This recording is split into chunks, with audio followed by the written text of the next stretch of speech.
Hello and welcome to a 2019 preview of the PGA Championship. This is a DFS golf preview, that is. I kind of have a unique way about going upon my process. In the past, I used to look at things like recent form, course history, and kind of develop different types of uh, models based off of that. But I kind of fell on one method, and it primarily looks at last year's results at a tournament and then the week prior. So I kind of group them into different categories. I create, as you will, buckets, um, and to create six of them. There are, six spots in a lineup for DFS golf on DraftKings. That is, this is primarily for DraftKings, but you could apply it to any other kind of fantasy golf related contest. So basically what I do week to week is I will first capture last week's results, throw them into a overall spreadsheet, and this is all hand done. I don't have databases created yet, and I'll add that to I'll add that to that overall spreadsheet, and then I grab the last 7 tournaments and I apply them to a recent form tab or recent form spreadsheet on the spreadsheet, or I should say on the tournament that I'm working on. So this week is obviously the PGA Championship. I have the Byron Nelson results, and then I just go back from there.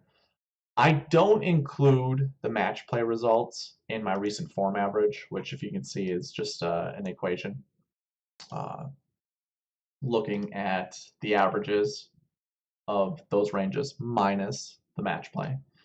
And that's just for this week. So, but if the match play was in any other recent form, that's what I would change. So yeah, I look at recent form just to get an idea of who's playing well and who's not. But again, like I said, I am more interested in last week's results and last year's results, although recent form does play a factor into it. So I've got this spreadsheet, and I go back to 2013. So 2018, 2017, 2016, 2015. You get the picture.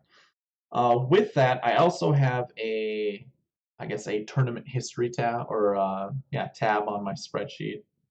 Um, I mark who's playing in the tournament. That way you could filter if you wanted to, based off of that information, and see who has the best tournament history at this tournament. It is a major championship. It's played at different golf courses, so really you're going to get different, results. I don't think you really can use this, but I think maybe there is a way you can. I mean, you can look at who shows up in these types of events. PGA Championships aren't really difficult compared to like the U.S. Open. The British Open has its own feel to it. It's obviously it's links golf, but PGA Championship usually it's typical American golf courses where it's kind of carry distance and just more of our traditional American golf course, which again, like I said, is mainly carry distance. So, anyways, PGA Championship, tournament history for this, I don't mind it. I mean, you will have different golf courses that it will look at. However, I think you could use this. So again, so I have the average that obviously uses all of the years going back to 2013. I've kind of played around with maybe going back the last 5 years or the last 4 years. Either way, if you got your hands on this information, you could certainly do it that way. I just go back to 2013. It's kind of the beginning of our current PGA schedule, so it's kind of what I use. And then obviously I've got events played, best finish, worst finish, top tens, and the top 10%. So that's obviously just a calculation between how many top tens they played and how many events they played. So as you can tell, Jason Day, pretty fantastic in that regard. Same with Brooks Koepka. Something to look forward to in the future when we go through this. So yeah, I update the recent form, the course history or tournament history, depending on which tournament's being played. If it's not being played at a golf course that is typical, then obviously we're not going to have course history, we're going to have tournament history. So yeah, I look at all that stuff and then I kind of apply it to an overall spreadsheet. So I download the spreadsheet from DraftKings with the salaries, and then I just kind of fill out information that I think is important, I guess. So I basically create salary, or not, I don't create salary. I take salary and fantasy points per game from DraftKings, and then I do a calculation to create the value. So that's the value you see here. It's just fantasy points per game divided by salary times 100. So that's where you get, what the value based off of price is. So really, you could use that information if you wanted, if it's something that you look forward to or you look into. To me, it's one of those things that I'll weight against another player. So it might be a tiebreaker decision. That's what I'll use that for. But yeah, as you can see, we got course history, recent form, last year, last week. Now these stats here, I'll show you. I have all these spreadsheets. So we've got POA ANA history, because that's the greens that are being played here are POA ANA, or POA for short. It's not POA Anua, but it's POA ANA. So here's the 2019 tab. This is WGC going back to Safeway Open, and obviously I've got my player pool here and the averages here. So I just extract this information. Again, this is a column that I just use to find that information. But I have, POA stats going back to 2013, and I've got all of these players here. So this is kind of my own spreadsheet. It's all hand drawn. It is completely inefficient, I understand. But I extract that information, bring it to the spreadsheet. So we have overall POA events, we have overall POA history, and this goes back to 2013. So, Tiger does have better splits than this. It's just that's beyond 2013. He is older. I'm not going to say, age is something to consider. Well, it is, but when it comes to putting and POA splits, not a big deal. But since 2013, this is what it is. Top 10 POA percentage. So this is the likelihood, or I should say, this is their history of finishing in the top 10 at a POA track. And then I've got 2019 POA stats. And then I just extract this information. These are all the shots gained metrics. This goes back, or this is straight from the PGA website, so anyone could obviously do that. So I just kind of make it pretty over in another tab here to figure out everything. So yeah, that's basically what I use, and I really only use this stuff for tiebreakers. Shots gained, or any of these PGA stats, hey, they're pretty to look at, but I guess let's use an example. Let's go back to the AT&T Byron Nelson. This is why I don't really care for stats, because if we were to look at stats, we would see certain players doing better. So here we have the Byron Nelson. As you can see, there's a lot of over 100 rank in a lot of this. There's not a stat, maybe off the tee. Usually orange is just above 0, so they're gaining some shots gained. Red typically is minus, and dark red is bottom of the pack. So I don't know. I mean, it was a Sung Kang won at 23 under. His birdie or better percentage leading into the tournament was 92nd. And I get this is going back, the whole entire year. This isn't looking back at the last 4 rounds of golf or the last 3 or 2. That might be a better scenario to look at. But I just don't think you can find a way to predict some of these players. If you went strictly by off the tee, maybe you get to these people. But at tee to green, you're going to have one guy that you probably wouldn't have looked at. Approach, you're going to have another guy around the green. Greens and rag, proximity. There are some things you're not going to get at. I mean, if we were to filter this and say we wanted the best tee to green, Hideki finished 23rd. Sung Jae 75th, Keith Mitchell 59th. Like these aren't you know, those aren't results you're looking for. Same would go off of the tee. Like you hear a lot of people talk about these stats, what they're looking for heading into the tournament, based off of their own subjective analysis. But you're never gonna find well, I'm not gonna say never. You will, and especially at the PGA Championship when you have more elite players, like Scott Piercy, there we go. We got a second, and we got Brooks there with a fourth. So proximity, hey, that looking at that, that's pretty good.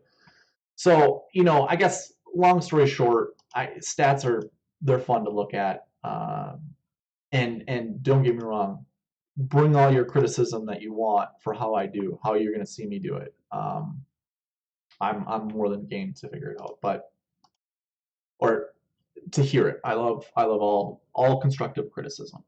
So basically, what I will do is I will look at each year of recent form, and basically I like looking inside the top 5, and I like looking inside the top 10. I know 10 or 10th place is considered in the top 10. However, sometimes this 10 can extend all the way down to 20th. So we'll have 20 players inside the top 10. I like to try to narrow it as much as possible. So for this year, I have a lot of this. It's really top 9 and better, or it's 9th and better, but I'll consider it top 10 still. So I will look at what everyone's last year and last week's results were.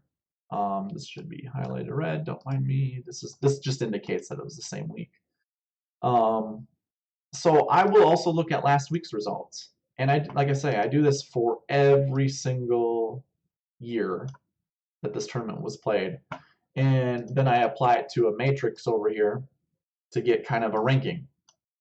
And that ranking is what I then put in my 2019 DK page. So Tiger Woods has a 1 for last year because he finished inside the top 20. And let me go back to this because I should have done this better.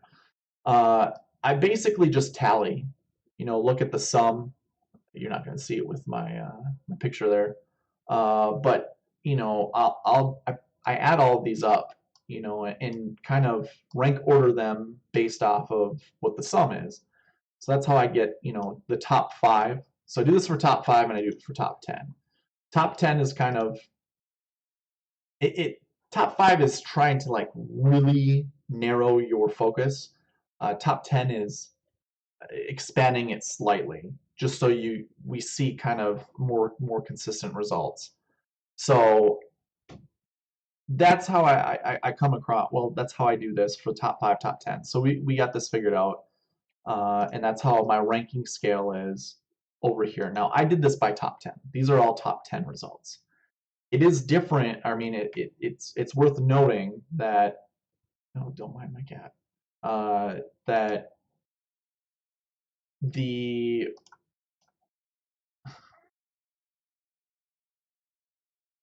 it's worth noting that top 5 and top 10 results in the last week kind of set up. It's a little different. So if we go back to the notes, the top 5 has a different ranking. Like, look, this is top 10, so we got 1, 4, 6, 5, 2, 3, and for top 5, it's 1, 2, 3, 4, 6, 5.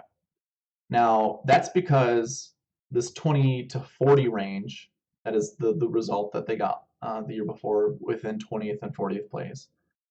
It's different because we just don't have that many players that finish inside the 20th to 40th range the year before. But they did find themselves in the top 5. So really, you could look at this a multitude of different ways.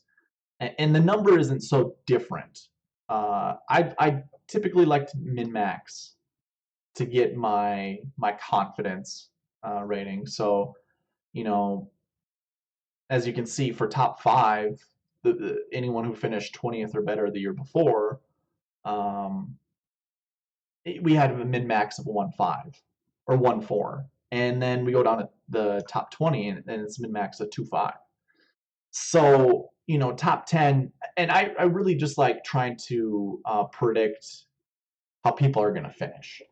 Uh, Finishing points, you can't, I should say finishing points are static. You know, first place is going to get 30 points on DraftKings, second place is going to get 20, I think. Third place gets 18, and then it goes down by 2 from there. So you know what kind of points you're going to get based off of placing position. And those are only awarded to the people who place. So birdies are something to look forward or look after. Don't get me wrong. I know that players can outscore, someone who finishes 20th can outscore someone who finished 10th. I get it. I understand. It's just more consistent finding someone who finishes inside the top 10. So anyways, I know it's kind of long-winded. Like I said, I like long-form discussion. But this is kind of how I figure it out. So hopefully I haven't lost you. Hopefully you understand. Again, I put them into buckets. So I then go and I kind of rank these players based off of what I see. And I will look at POA splits within this bucket. So, and then I also kind of compare it to their overall events. How many POA tournaments have they played in since 2013? Jason Day. Thomas Peters is up there, and I like Thomas Peters. He super talented. But if you want consistency, I think Jason Day is the way to go. And Jason Day, he's had his issues this year, mainly injury related, but Jason Day would be at the top. And of course, again, like I said, I go through all of these and I give them a rank order. So I'll go through looking at ones, twos, threes. Now, again, I go back to the notes section here and I look at the min max. So, for a 1 for last year, it's somewhere between 2 and 5. The next one would be someone who missed the cut or withdrew. So that would be a min max of 1 to 4. And then we also have this. Now these two are very, very close. Again, that's like you want one person, 2 people. If I go up here to the top 5, it doesn't correlate that well, and they're the worst rated ranges to pick from. However, I think honestly, it just after the 1 rank, I think I'm just gonna add 1 of each probably. Maybe you'll see how I do this when I go and construct lineups. So basically, that's how I get to that. So again, I go through it all of these and I look at the different ranges. Now these guys, I suppose zeros or empty. I should just put zeros there. Anyways, Paul Casey leads this field or this bucket of POA splits, followed by Henrik, Sergio, Bubba. Obviously, Sergio and Bubba kind of players that a lot of people are on. So, yeah. Again, I go through it all that and I figure it out. So now going to my lineup construction, I have a lineup construction page which kind of calculates salary and average position. So actually, let me go back here. One thing I noticed, so another thing I'll do is I'll pair last week and last week's results just to see what it's like for, or what it looks like year to year. What combination pairings stand out?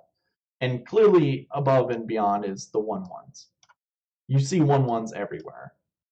Now, this is where I would see criticism coming into play, and I get it.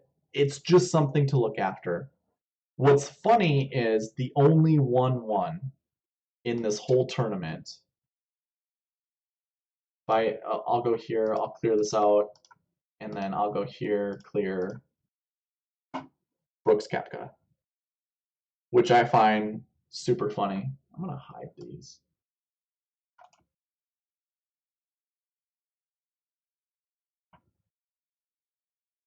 So Brooks Koepka is our only 1-1. I don't know. To me, I think he's going to finish top 5. And if not top 10, at his price, you don't want a top 10 finish. You do want a top 5, though. Or, I mean, that can be, we can argue that one. I like Brooks Koepka this week. So anyways, going to lineup construction. So with that information, I'll just plug in Brooks Koepka right here. And my spreadsheet will update the remaining price accordingly.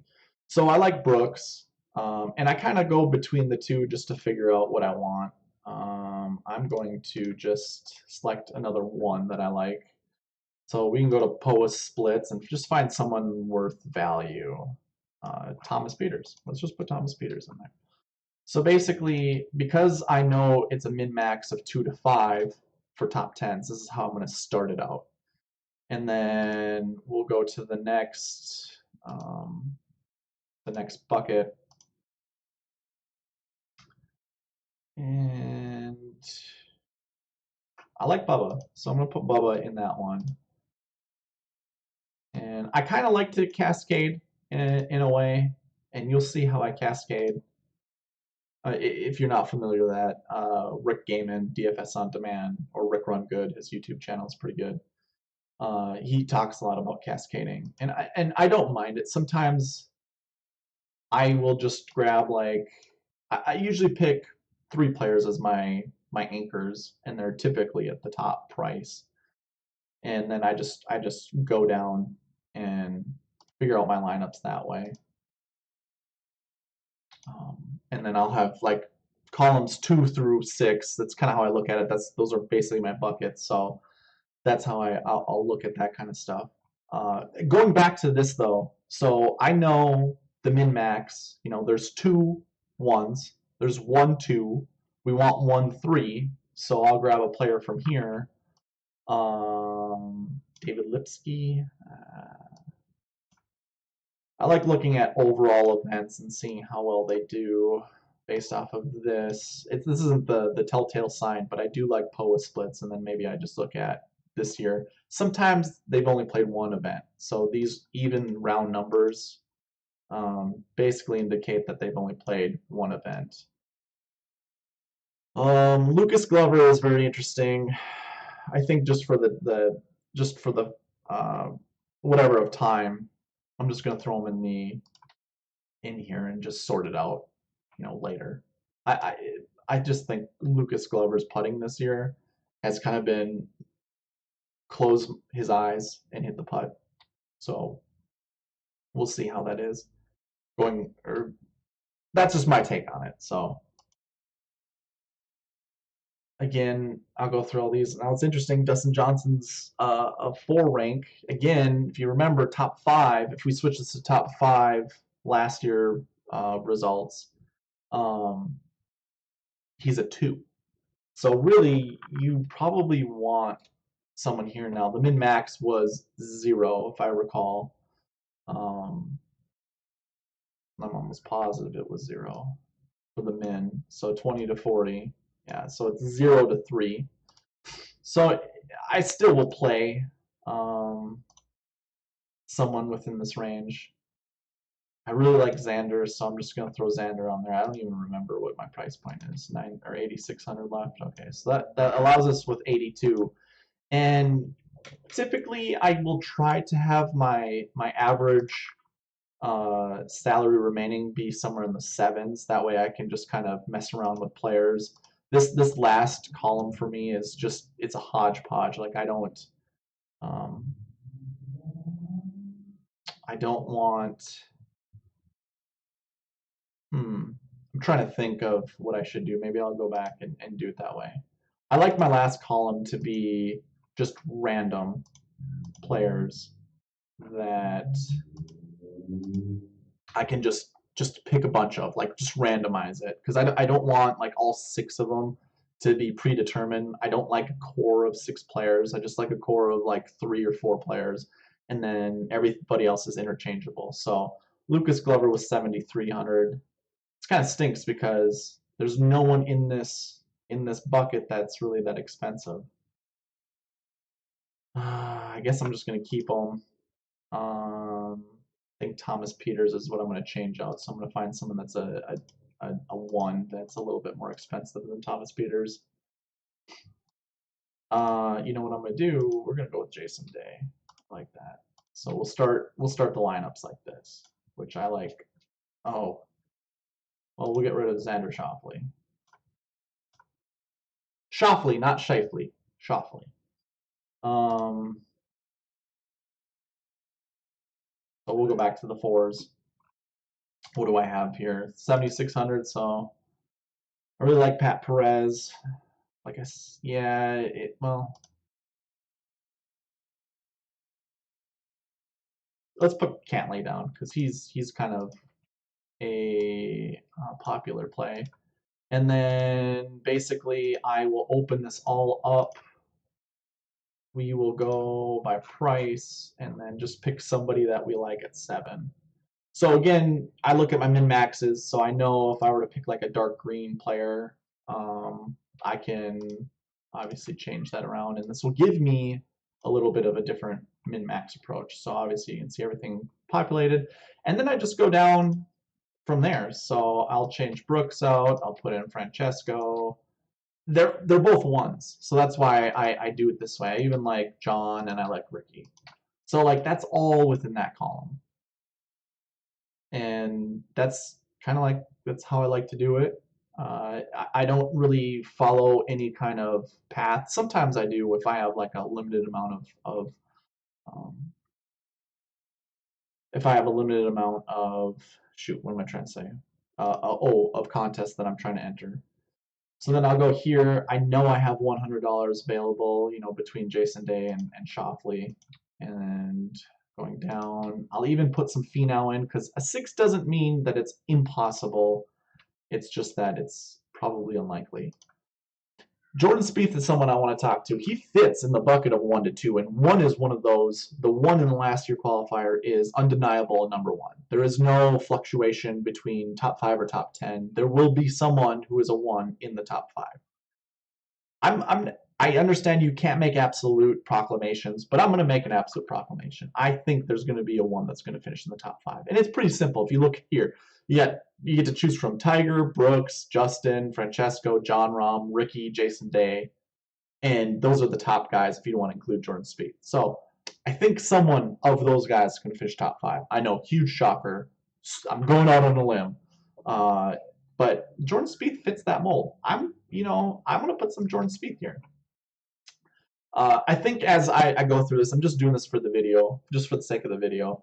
But I think if I do go through this, honestly, I'm not going to have all of these players. I'm probably just going to stick to a core and cascade like every 3 or every 4, and I go down the same amount of players. So if I go like 4 here, I'm going to go 4 here, and I'm going to go 4 here, and 4 here, and 4 here, and that's the cascade effect or method. And I'm just going to go from top left to bottom right. Some people come back to bottom left and then just keep going down, but I like going from top left down to bottom right, and then I pick a different anchored position. So obviously Brooks is my anchor here, and I mean you could say that for basically all of these guys. Now Thomas Peters, this is what I'm sorry, I should have done this before. This is what I like to do with these players. This gives you the 7,000. We'll go here. And I usually have like a ranking system here. Like I don't think Martin Keimer or Daniel Berger or Cameron Champ here, but this is basically what I'm gonna do is just add that. Okay. So basically, I don't care, Thomas Peters is in there so many times. I'm just gonna take out some of these guys that I don't care for. Here. Maybe I'll put Max Homa where Cam Champ is, but Thomas Peters there. So I will kind of do that. So it's like that. I don't care what my 6th position is. I'm going to randomize that. And probably for the 5th position, it'll be a little different. I'll have maybe 3 or 4 players that I'm that I like a lot. Maybe I'll just alternate them to give me some randomness. But this is essentially how I do it. And I mean, I think if there weren't so many dark green players around, I'd like to show you something like, sometimes it looks like this, where now my min-max here is 1. It's 1 dark green, so that's a 1, obviously. And then we've got 2 people that fall in that orange color, which is 20th to 40th position last year. So this is how I kind of randomize my my lineups, how I construct them. I'm gonna leave it there. Hopefully you enjoyed that. I didn't really go through many players. I do have my favorites, but I think anyone, honestly, you could have your own favorites. And obviously pause the video at any point when I go through this if you want to look at the numbers, the stats that are out here. If you want to see that last year qualifier, if you want to try to copy any of that information and put it down, I'll go slowly for you so you can look at all of these if you want to add them. I'm also game to sharing my spreadsheets. Over time, what I want to do is actually sell this as a product. So if you're interested in wanting the spreadsheets, especially if you want my DraftKings lineup construction page, I'm thinking of a price in my head. You can send any emails to what I'll have I'll have a link in the description of where you can send inquiries. I mean, if you have questions, if you have requests, and if you have any criticism, feel free. Leave them in the chat or whatever. Yeah, the chat down below. Leave them there. I will be gladly to answer them. I have no issue with criticism. Try to keep it constructive. Destructive criticism helps nobody. And then also, yeah, if you have questions, if you would like to purchase this, we can discuss. I have an idea of what I would sell it at. I'm not going to say it on air right now. This is my first video, so as I go through this and kind of have the setup down better, then that's how I'll go about it. But yeah, with all that being said, I'm going to conclude the video. I'll try to do this week to week, especially if this gains some traction. It would be nice to monetize it somehow. It takes a lot of time, and I think I have a good grasp of how to do it. So either way, I'm gonna leave it at that. Again, like I said, leave any comments, questions, whatever you want to leave, go for it. And I'm not gonna ask for likes or subscriptions yet, but hopefully this will get me going. This is what I can add to the DFS community. So again, I'll end the Minnesota goodbye because that's what I'm doing right now, and we're done. Have a good one. Good luck, guys.